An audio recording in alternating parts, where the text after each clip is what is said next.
أعوذ بالله من الشيطان الرجيم. بسم الله الرحمن الرحيم.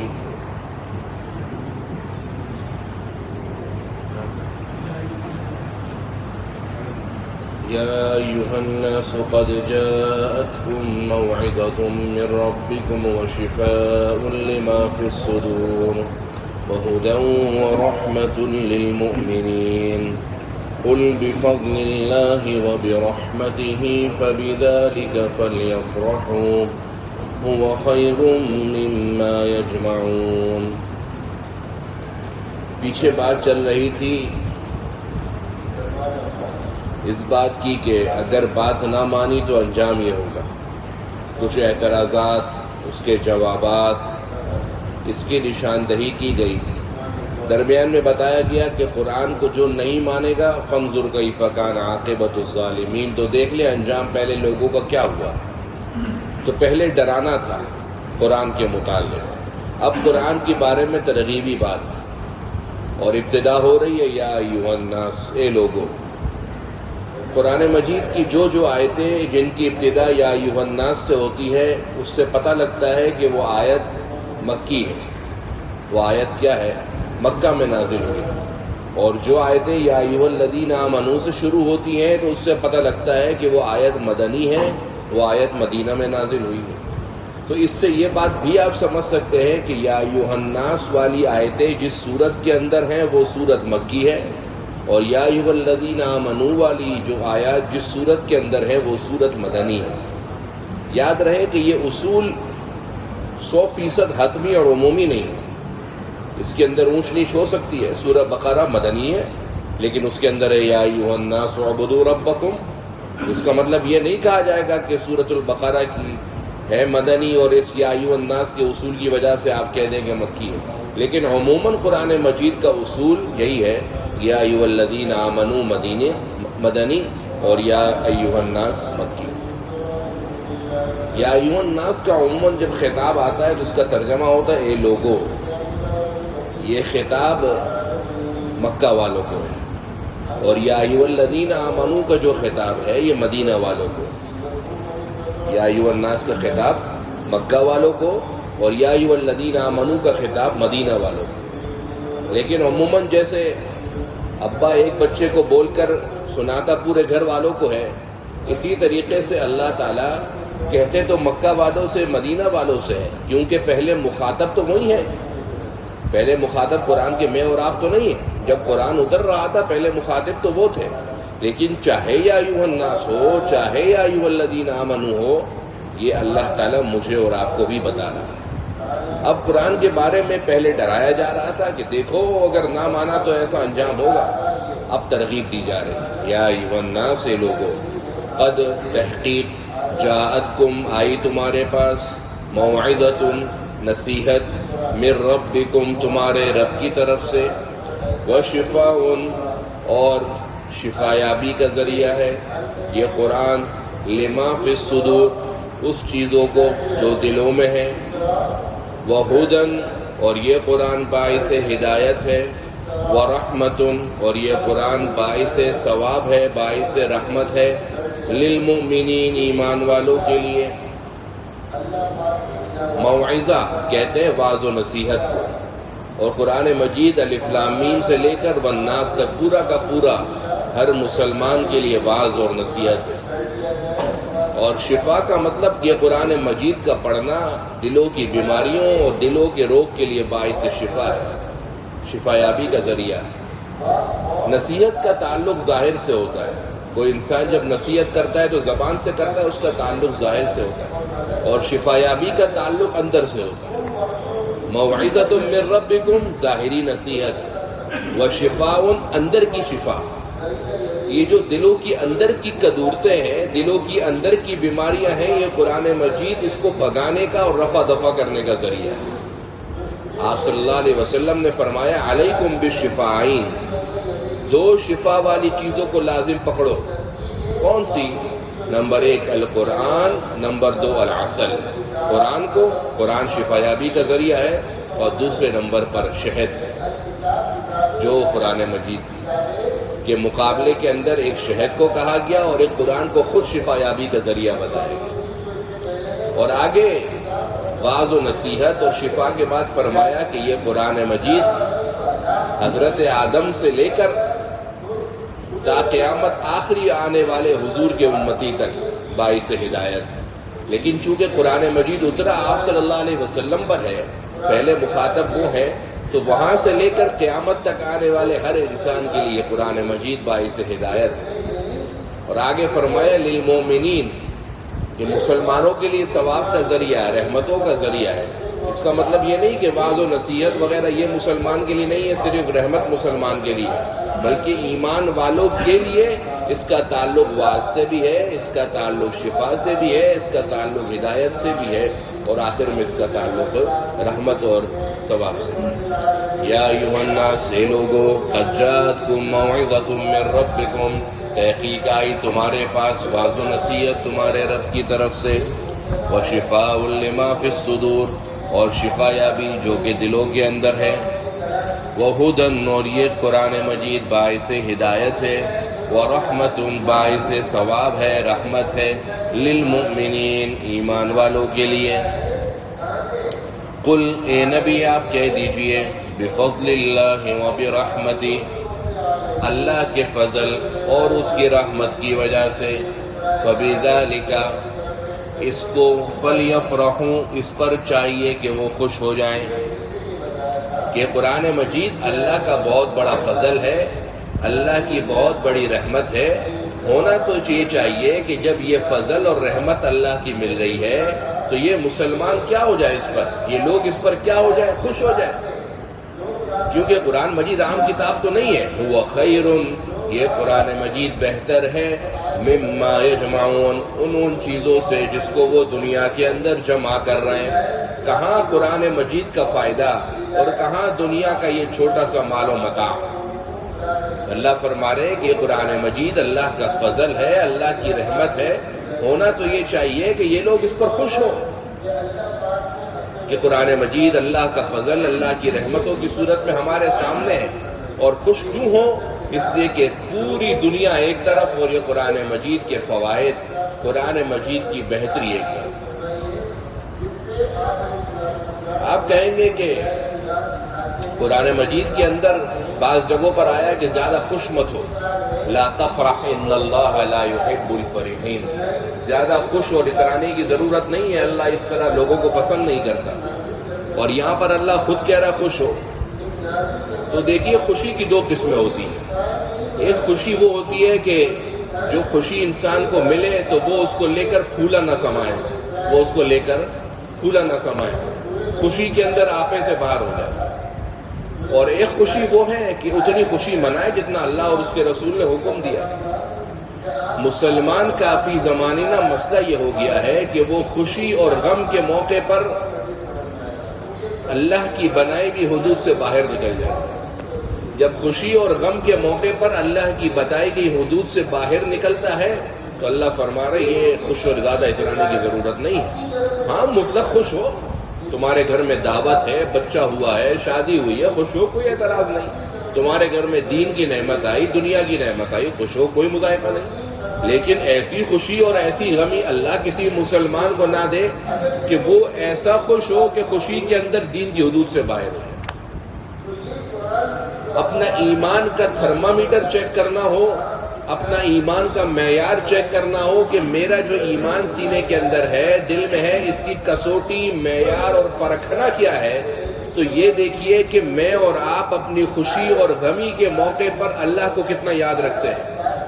اگر میری خوشی اور میری غمی اللہ کے بتائے ہوئے اعمال کے عین مطابق ہے تو میرا ایمان صحت مند ہے اور میرا ایمان زندہ اور تابندہ ہے۔ اور اگر میں اپنی خوشی اور غمی کے موقع پر اللہ کی بتائے ہوئے حدود اور دین کی چار دیواری سے باہر نکل جاتا ہوں، ہو تو گھر میں نکاح رہا ہے، شادی ہو رہی ہے، لیکن اتنا ناچ گانا، اتنا دھوم دھڑاکا، یہ تو تم دین کی حدود سے ہی بھائی نکل گئے نا۔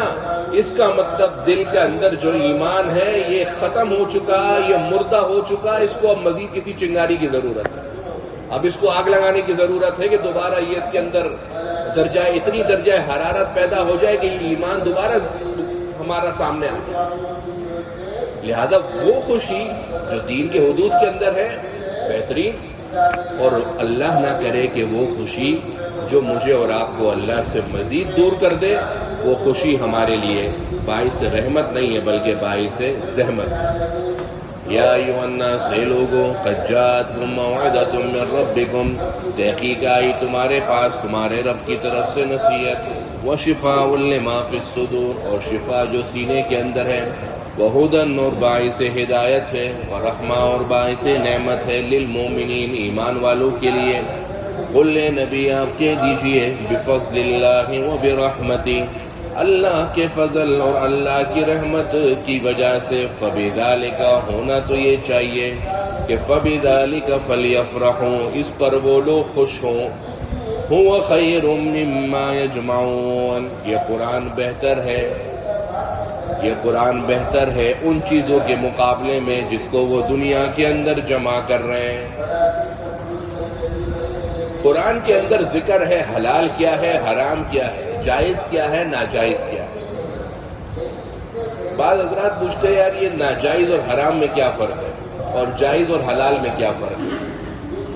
تو بعض حضرات کا کہنا ہے کہ جو محدثین ہیں، احادیث کے جو امام ہیں، وہ اکثر حلال اور حرام کہتے ہیں، اور جو فقہاء ہیں، مفتیان کرام ہیں، وہ اکثر جائز اور ناجائز کہتے ہیں، فرق کوئی نہیں ہے۔ جو ناجائز ہے وہی حرام ہے اور جو جائز ہے وہ حلال ہے۔ لیکن بعض علماء کے نزدیک حرام کا لفظ ناجائز کے مقابلے میں زیادہ پائیدار اور زیادہ وزن والا ہے۔ شراب کے اوپر آپ کہہ سکتے ہیں حرام ہے، سود کے اوپر آپ کہہ سکتے ہیں حرام ہے، غیبت کے اوپر آپ کہہ سکتے ہیں حرام ہے، لیکن جو ہلکا درجے کا گناہ ہو اس کو حرام کے بجائے ناجائز کہتے تو زیادہ بہتر ہے۔ لیکن اکثر کا یہ بھی کہنا ہے کہ حرام اور ناجائز دونوں ایک ہی بات ہے، ہاں استعمال کرنے والوں کے طبقے الگ الگ ہیں۔ جو پہلے زمانے کے محدثین تھے وہ حلال حرام کہتے تھے، اور اس کے بعد جو مفتیان کرام اور فقہاء آئے وہ حلال حرام کے بجائے اب کہتے ہیں جائز اور ناجائز، دونوں میں کوئی بہت بڑا زمین آسمان کا کوئی خاص فرق نہیں ہے۔ تو چونکہ قرآن میں حلال اور حرام کا ذکر ہے تو سنیے قرآن کیا کہتا ہے۔ قل اے نبی آپ کہہ دیجئے، ارأیتم، کون بتلائے گا؟ ہاتھ کھڑا کر دو اس کا ترجمہ مجھے۔ ارأیتم کا ترجمہ ذرا تم مجھے بتلاؤ، لفظی ترجمہ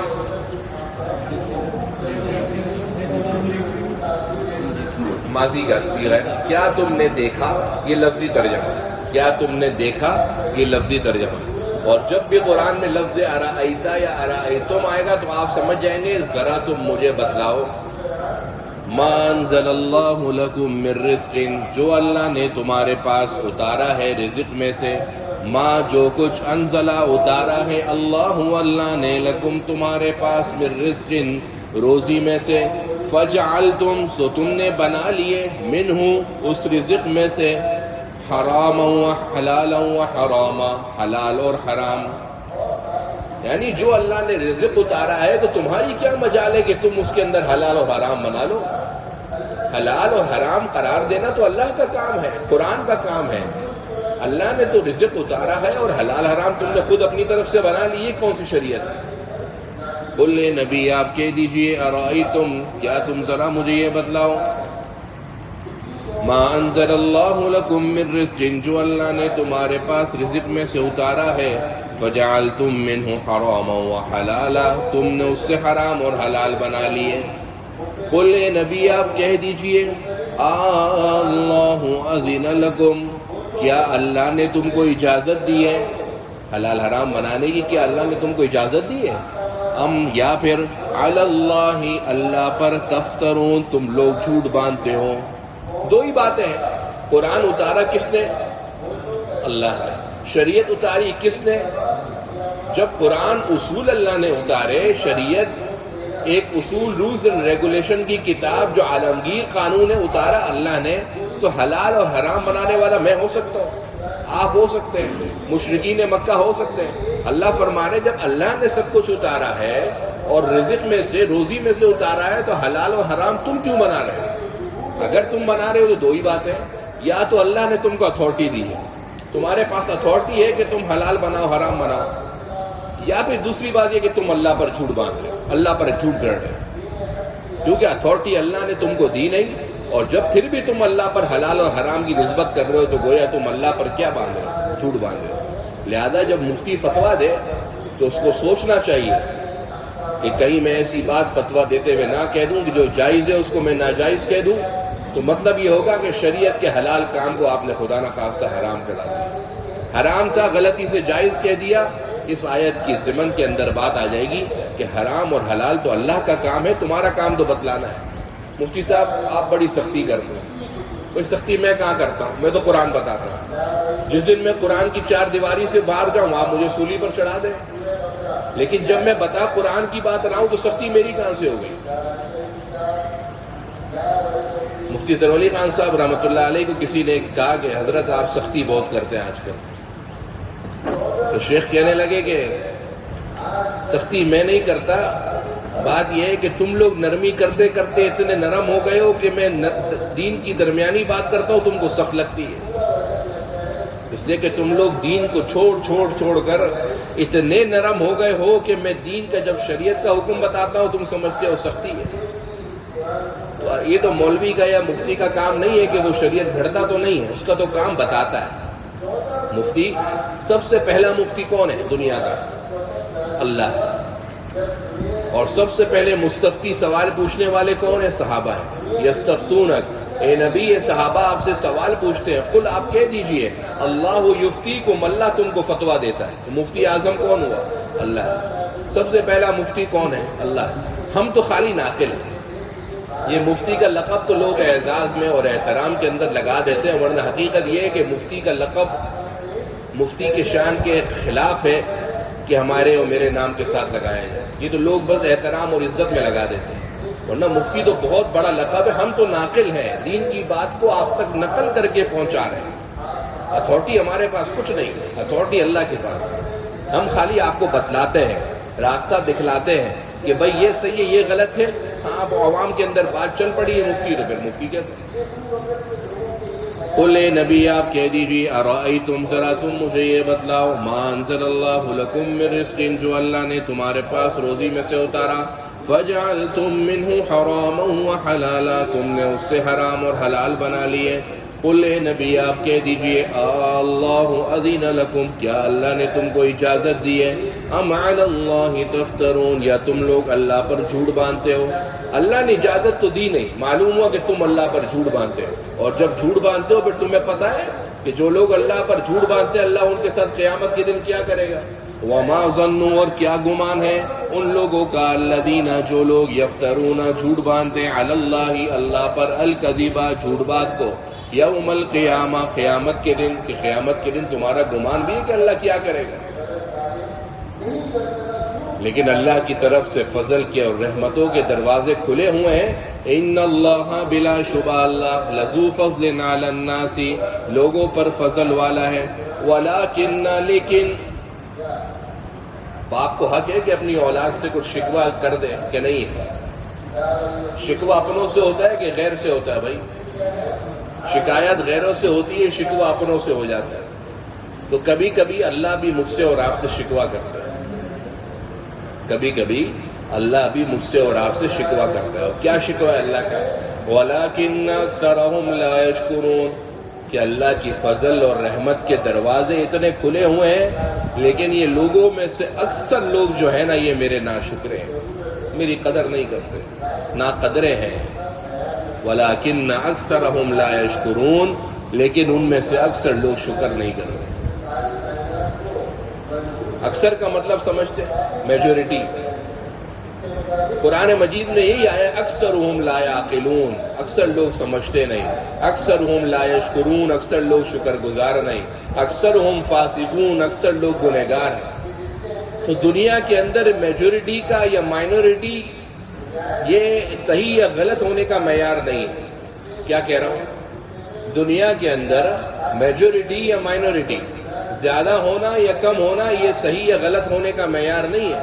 مفتی صاحب وہ تو سب کرتے ہیں، تو بھائی سب کرتے ہیں کا کیا مطلب ہے؟ اگر سب کرتے ہیں تو ہم بھی گناہ کا دروازہ کھول دیں؟ کسی زمانے کے اندر لوگ پوچھتے تھے کہ ہم تو مدینہ گئے تھے، وہاں پر تو ٹی وی چل رہا تھا، آپ کہتے ہیں ٹی وی دیکھنا ناجائز ہے، تو مدینہ میں تو سب ٹی وی دیکھ رہے ہیں، تو بھائی کیا کریں، اگر وہاں گناہ ہو رہا ہے تو ہم بھی گناہوں کے دروازے کھول دیں؟ تو نقصان یہ ہے کہ ہم نے یہ سمجھا ہے کہ جو دنیا میں زیادہ ہو رہا ہے وہ حقیقت ہے، وہ صحیح ہے، اور جو کم کم لوگ کر رہے ہیں وہ غلط ہے۔ اصحاب بدر کم تھے مشرکین کے مقابلے میں یا زیادہ تھے؟ ہمیشہ مسلمان دوسروں کے مقابلے میں کم رہے کہ زیادہ رہے؟ کتنی جنگیں ہوئی، مسلمان کم ہوئے زیادہ ہوئے، لیکن ان کم کے اندر، ان کے اعمال کے اندر اتنا ترازو ایسا کامیاب رہا، یہ کم ہو کر بھی سب پر غالب آ گئے۔ تو لہذا کم ہونا یا زیادہ ہونا یہ حلال یا حرام ہونے کا معیار نہیں ہے۔ اپنے دماغ سے یہ بات نکال دیں کہ بھئی یہ لوگ زیادہ کر رہے ہیں تو یہ صحیح ہوگا، نہیں۔ عموماً جو کم ہو رہا ہوتا ہے وہ حلال اور جائز ہوتا ہے، کیونکہ کثیر منہم لا یشکرون، کثیر منہم فاسقون، اکثر لوگ گنہگار، اکثر لوگ ناشکر ہیں۔ شکر کسے کہتے ہیں؟ شکر کے 3 درجات ہیں، شکر کے 3 درجات۔ نمبر 1، زبان سے شکر، الحمدللہ، اے اللہ تیرا شکر، ہر نعمت پر، ہر آسائش پر، ہر آرائش پر، ہر راحت پر، اللہ کی سکون کی نعمت پر، مالداری پر، دینداری پر، دنیا داری پر، جو چیز آپ کو خوش کرے، الحمدللہ، یہ زبان سے شکر۔ دوسرے شکر کا تعلق ہے، ممکن ہے آپ تسبیح پڑھ رہے ہو، اے اللہ تیرا شکر ہے، اور دل میں آپ کے یہ ہو کہ یہ سب میرے ہی تو کیا ہوا۔ میں زبان سے کہوں اے اللہ تیرا شکر ہے، تو نے اتنے لوگوں کو بٹھایا ہوا ہے میری بات سن رہے ہیں، لیکن میں دل میں سوچوں کہ یار یہ تو میں آیا ہوں اس لیے میری بات سن رہا ہوں، تو میری زبان میرے دل کے خلاف ہو گئی کہ نہیں ہو گئی، اور میرا دل میری زبان کے خلاف ہو گیا۔ شکر کا دوسرا درجہ یہ ہے کہ جو زبان سے آپ کہہ رہے ہیں یہ دل اس حقیقت کی ترجمانی کرے کہ آپ بالکل درست کہہ رہے ہیں۔ تو جب بندہ اللہ کا شکر ادا کرے تو دل میں سے بھی بات ہو کہ واقعتاً اے مولا تیرا ہی شکر ہے، ہماری کوئی حیثیت نہیں۔ 2 باتیں۔ تیسرا درجہ یہ ہے کہ زبان سے شکر کے بعد، دل میں شکر کے بعد، میرے اعمال اس بات کی گواہی دے کہ بھائی میں واقعی اللہ کا شکر گزار بندہ ہوں۔ ابا نے بیٹے کو کہا پانی لے آؤ، بیٹے نے مکھن چونا سب ابا پر لگا دیا کہ میں ایسا پانی لاؤں گا، ایسا آب حیات لاؤں گا، زمزم کا پانی لاؤں گا، اور باپ بستر پہ بیٹھا انتظار کر رہا ہے، بچہ 1 گھنٹے تک نہیں آیا۔ تو ایسی لگی لپڑی باتوں کا کوئی فائدہ ہے؟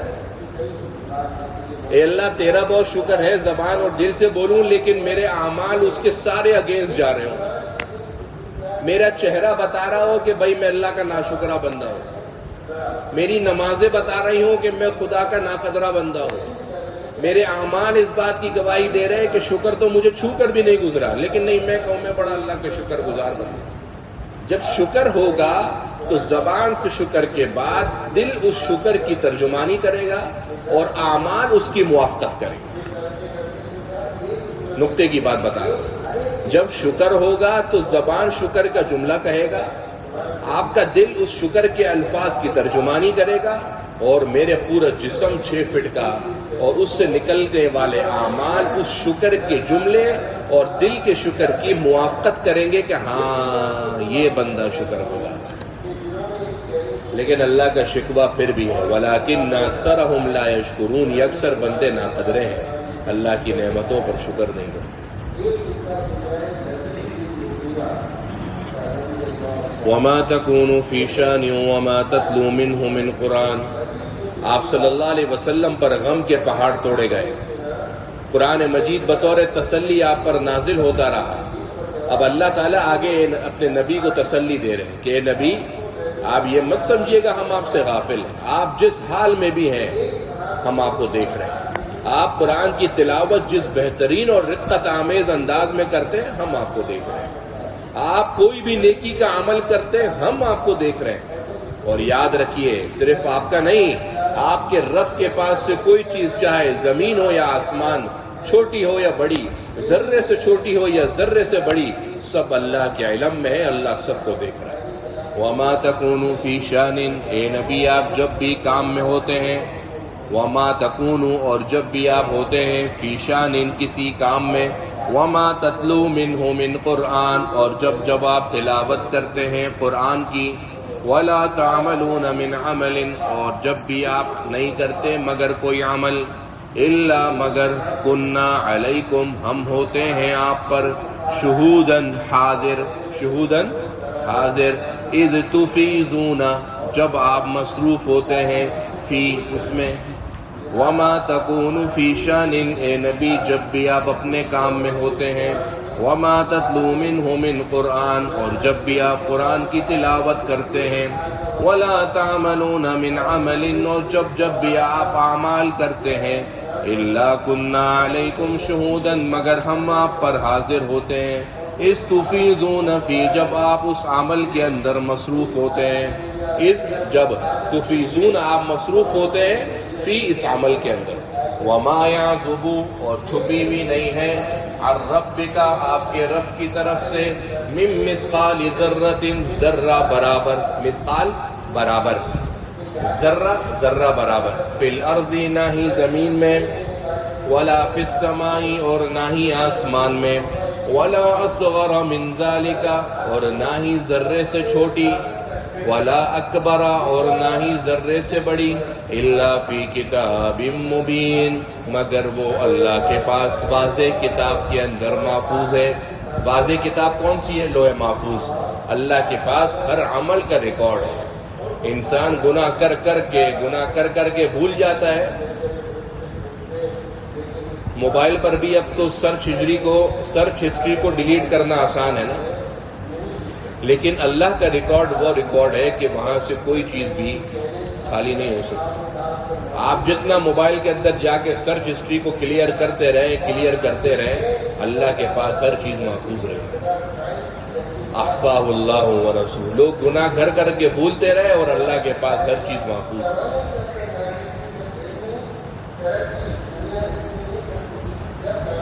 وما تکون فی شان، اے نبی آپ کسی بھی کام میں ہوتے ہیں، وما تتلو منہ من قرآن، اور آپ جب بھی قرآن کی تلاوت کرتے ہیں، ولا تعملون من عمل، اور اے نبی جب بھی آپ کوئی بھی عمل کرتے ہیں، الا کننا علیکم شہودا، مگر ہم آپ پر حاضر ہوتے ہیں۔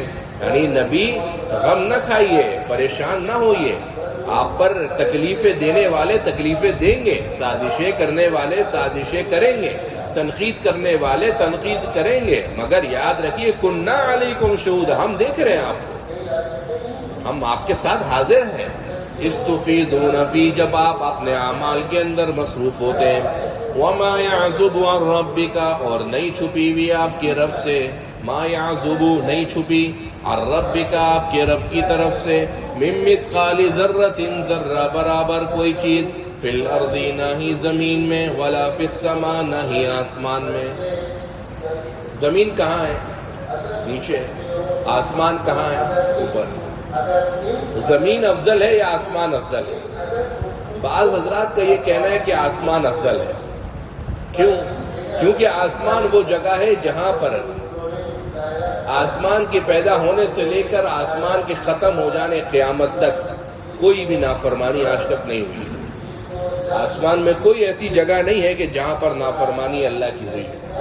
یہی وجہ ہے کہ جب پہلی نافرمانی حضرت آدم علیہ السلام کی طرف سے ہوئی تو اللہ نے کیا فرمایا؟ اے آدم اب آپ زمین کی طرف چلے جائیے، کیونکہ آسمان کے اوپر اللہ کی نافرمانی کرنے والوں کا ٹھکانہ نہیں۔ بعض روایات میں اللہ نے فرمایا لا یسکن بجواری من عصانی، میرے پڑوس میں وہ رہتا ہے جو میری موافقت کرتا ہے، جو میری نافرمانی کرتا ہے اس کو میرے پڑوس میں کوئی جگہ نہیں۔ لیکن وہ اللہ کی طرف سے طے تھا، دنیا بننی تھی، حضرت آدم علیہ السلام کو اتار دیا گیا۔ اور جہاں جہاں قرآن میں آیا آسمان زمین، وہاں پر تقریباً آسمان پہلے آیا ہے اور زمین بعد میں آیا ہے۔ یہاں پر بھی ایسا ہی ہے۔ تو پہلے آنے کا مطلب آسمان زمین سے افضل ہے۔